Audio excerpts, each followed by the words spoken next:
So in today's video, I'm going to get you to do a very simple experiment that's going to show you exactly how to unlock hidden power within your golf swing, and it's going to come from quite an unlikely place.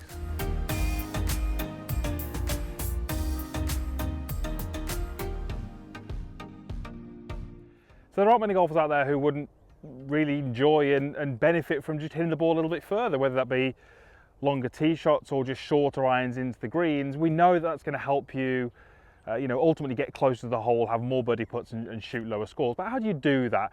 We're going to explain that in this video, and as I say, I'm going to get you to do a little experiment. But before we go through that, drop down to the comments box, get involved with this video. I'd love to hear your thoughts, your questions, your comments on this type of video. It really helps me on this platform just to get a feel for the kind of content you want, your engagement. Do you like this type of video? So just drop down to that comments box, get involved. I do try and respond to as many as I can, so hopefully you will get a response when you do drop down there. Right, we're going to turn this into a little bit of a science experiment, but pretty simple one. You can watch me do this, or you can grab a golf club if you have one handy and you're going to do exactly the same thing. I'm going to just basically hold the end of the grip in just 2 fingers like this. Now, holding it in 2 fingers, I don't really have any power there to move the club at any speed. I only really have the ability just to kind of hold it in place or support it. What I'm then going to do is I'm just going to put the club out horizontal, and I'm just going to let it drop. So I'm going to hold my 2 fingers in place and let that club head drop. And what we're going to do is we're going to see how far that club head goes the other side of my hands. Pretty simply, the more speed that club head has got, the further it's going to travel this side of my hands. That makes sense. So we're just going to hold that club there. I'm just going to let it drop and we'll see where it goes to. Okay, so there's that little experiment. Now you can see it went to around about here. It certainly didn't get to horizontal. Now, watch what happens when I do the same thing, hold it exactly in the same place. I'm going to let the club head drop, but at some point, probably when it gets around about here, I'm simply going to pull this grip straight upwards. That's all I'm going to do, is going to pull it straight upwards. Now I want you to watch what happens. Okay, notice that went a little bit further on that side. What about if I do that again, but this time I'm going to pull upwards, but with a little bit more force. So I'm going to do the same thing, when it gets around about here, I'm going to pull this grip upwards with a fair bit of force. Okay, well now we suddenly see that club going even further on the way through. So if that club's traveling further on this side, effectively it had more speed down at kind of bottom here. And all I did was I pulled this grip upwards. Now, just watch what happens if I pull that grip upwards, but far too soon. So as soon as I let go of the kind of club head end, I'm going to pull this upwards. You're going to see something very different happen. Okay, that club went almost less distance this side than it did in that first experiment. So there you go, you can see not as efficient. The most efficient way for me to get that club traveling at speed is to pull the grip up at the right point. Let's do that once more. There we go.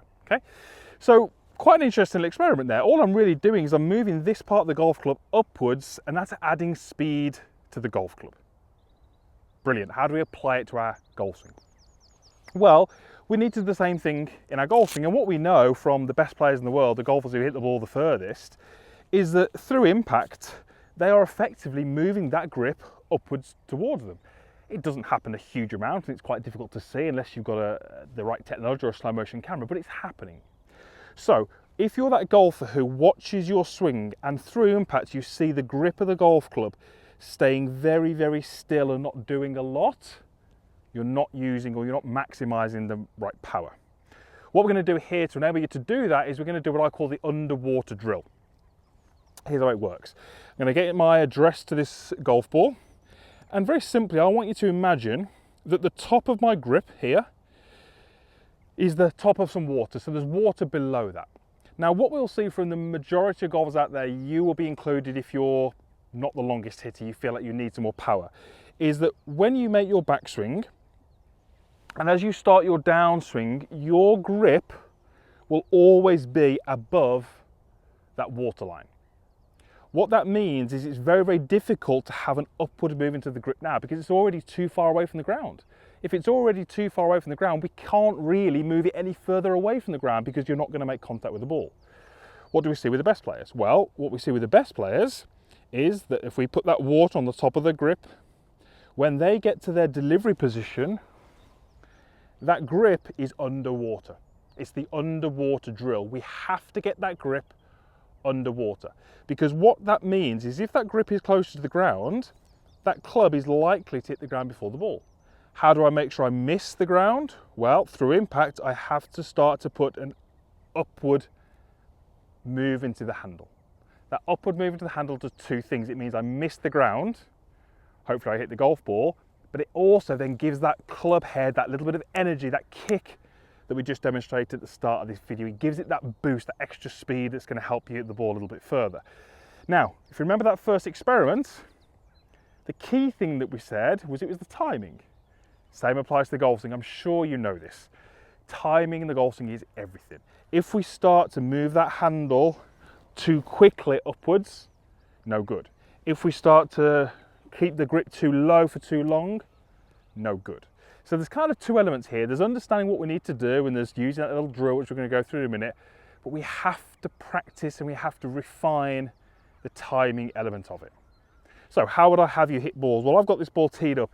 Get that ball on a tee, make it a little easier in practice. We're not looking to make it more difficult at this stage. Get myself set up. We're going to work on the underwater drill. I'm visualizing the water level with the top of the handle. I make my backswing and I work the grip underwater. From here, I want to have a little backswing and then rotate and hit the golf ball.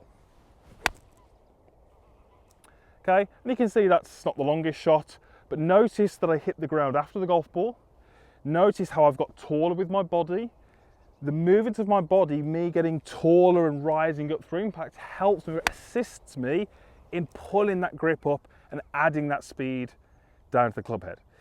Now, that strike felt pretty good. It felt ball then turf, it felt solid, it felt compressed, and relative to the speed that I had, it went a good distance. So we know that this movement is efficient. We know that it's a great way to strike the ball fantastically well. It's a great way to deliver that speed. It's a great way to boost that speed and help you hit the ball a little bit further. By far the most common problem I see, as I said, is that the grip is never low enough.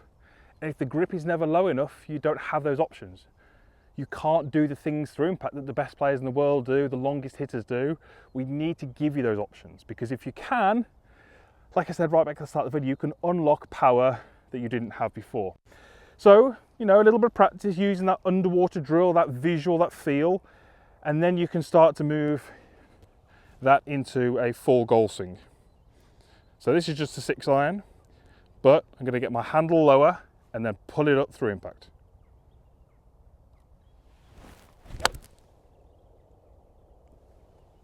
Okay, and that wasn't quite as good a strike, but there felt like a bit of speed there. Felt like it was quite powerful, and there was probably a fair bit of club head speed, and certainly enough club head speed for me to, you know, play this golf course and hit the ball far enough that I can score as I need to. So, little science experiment. Understanding some basic physics in the golf swing can help you energize that club, add some speed, hit it further, hit it longer, all those things that make the game more fun, more enjoyable, and help you shoot lower scores. So try the underwater drill, certainly going to help you. And like I said right at the start, let me know in the comments box, get involved, would love to have your feedback. It just really helps me grow this channel and get a better feel of what you want as the viewer. Thanks for watching. Usual stuff is down below, and let's hopefully see you back here again for a future video. Thanks for watching.